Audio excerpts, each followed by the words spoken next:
In this episode, we're pulling back the curtain on one of history's most unsettling secrets. If dark mysteries, hidden archives, and stories the world tried to erase are your thing, you're in the right place. Be sure to subscribe and turn on notifications. New deep dive episodes drop every single week, and you won't want to miss what's coming next. Now, let's step into the shadows and explore the truth behind the Blackout Ripper, 1940, London. London in the early 1940s was a city living in darkness, not metaphorically, but literally. Every night, as the sun dipped behind the rooftops, an entire metropolis prepared to go invisible. Street lamps went dark, windows were painted or covered, so no light escaped.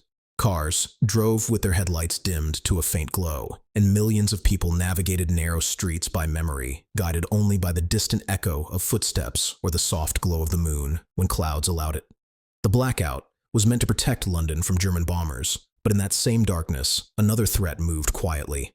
Not an enemy soldier, not an air raid, but a single man who used the shadows as his hunting ground. A man history would come to know as the Blackout Ripper. Before anyone knew he existed, he blended perfectly into the wartime background. A handsome young airman stationed in the city, polite, unassuming, a face that would never raise alarm. Yet beneath that exterior was a violent impulse, so brutal and so sudden that London would soon discover it was sheltering a killer who thrived in the very conditions meant to keep the city safe. His real name was Gordon Frederick Cummins, and in the span of just a few days in 1942, he turned the pitch-black nights of London into something far more terrifying than the bombs that fell from the sky. The story truly begins in the middle of a week, already filled with wartime chaos. Sirens had been sounding at irregular hours. Families rushed into shelters. Smoke lingered above neighborhoods where bombs had just fallen hours before. The fear of the Luftwaffe was constant. And the blackout was the only defense the city believed it had. No one expected the darkness to hide something else. Late one winter night, a woman named Evelyn Oatley was found murdered in her small flat.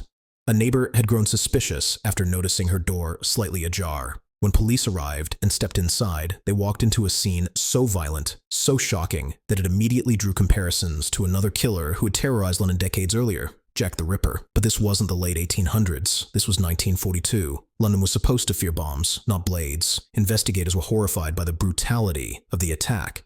Whoever had done this had moved with confidence, aggression, and a disturbing level of control. The crime scene showed no hesitation, no panic, no sign that the killer feared being caught. And that was the most troubling part. In a city with no lights, no predictable police patrols, and streets so dark you could vanish just by stepping into an alley, a killer had found the perfect hunting environment, and he wasn't finished. Just one night later, another woman was found murdered. The injuries were nearly identical. The weapon appeared similar. The force used suggested the same hand. Police feared what they rarely had to consider during wartime: that London had a serial killer walking freely through the blackout.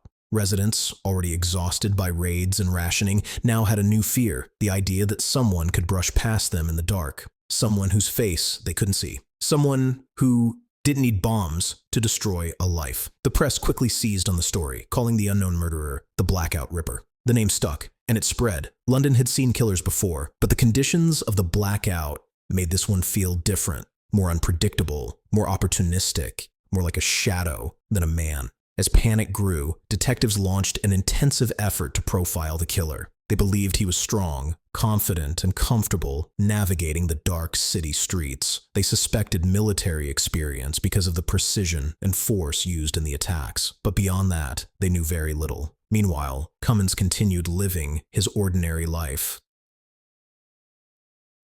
attending training sessions, sharing meals with fellow airmen, appearing charming and composed. Many who met him described him as soft-spoken, almost gentle. But behind that calm demeanor, he was harboring impulses that had fully awakened. Over the next few days, he attacked again.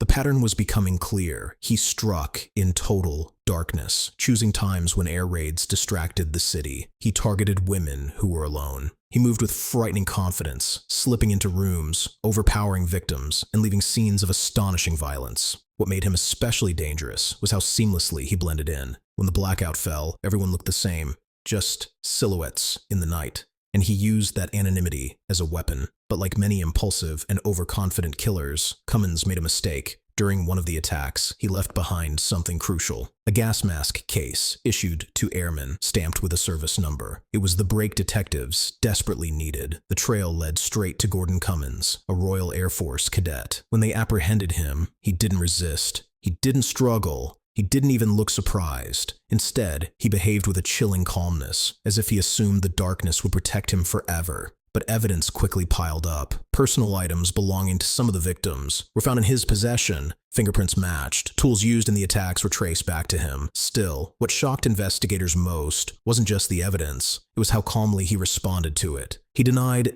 everything with steady composure, even as more details surfaced. Co-workers described him as odd, but not dangerous. Some said he had a strange fascination with violence. Others said he drank heavily and grew more aggressive after a few glasses. But no one, not a single person, suspected he was capable of the horrors he committed. And that is what made the case so terrifying. A seemingly invisible predator, hidden not behind a disguise or a mask, but behind the perfect cover of war and darkness. London's blackout gave him everything he needed: anonymity, opportunity, and shadows that swallowed sound. When Cummins finally went to trial, the courtroom was packed. People wanted answers. They wanted to understand how a man with no prior violent history could transform into a killer in a matter of days. But the trial didn't reveal a clear motive. It didn't offer closure. Even the psychological evaluations provided little clarity.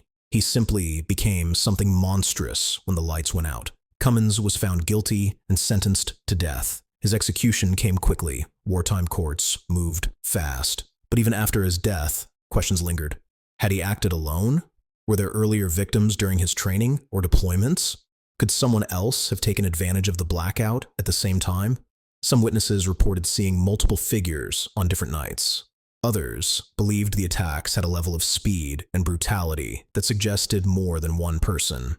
But none of those theories were ever proven, and the official record attributes all known murders to Cummins. What remains undeniable is how his crimes changed the atmosphere of wartime London. Before the Blackout Ripper, the darkness was simply a precaution, an inconvenience meant to protect the city. After his killing spree, the darkness itself became something people feared. Women refused to walk alone at night. Neighbors escorted each other home. Even the bravest Londoners, used to bombs dropping from the sky, found themselves glancing nervously into alleyways, listening for footsteps that didn't belong. And perhaps the most unsettling part of the entire case is this: Cummins was caught after just a handful of murders, but investigators believe he intended to keep going. The escalation was too fast, the confidence too great, the brutality too deliberate. Had he not made his single mistake, dropping that gas mask case, London might have seen weeks or even months of terror. The blackout hit him, but in the end, it also revealed him. Today, the story of the Blackout Ripper is a chilling reminder of how quickly the familiar can become dangerous, how easily the ordinary can turn into the monstrous, and how even in times of war, when the world is already filled with fear, the darkest threats can come not from the sky, but from the shadows on the ground. Some killers stalk their victims in daylight, where they can be seen. Others hide behind masks, where they cannot be recognized. But the Blackout Ripper needed neither. All he needed was darkness, in a city that never saw him coming. Thanks for watching. If you enjoyed this episode, don't forget to like and subscribe for more weekly dark history stories. I appreciate you being here.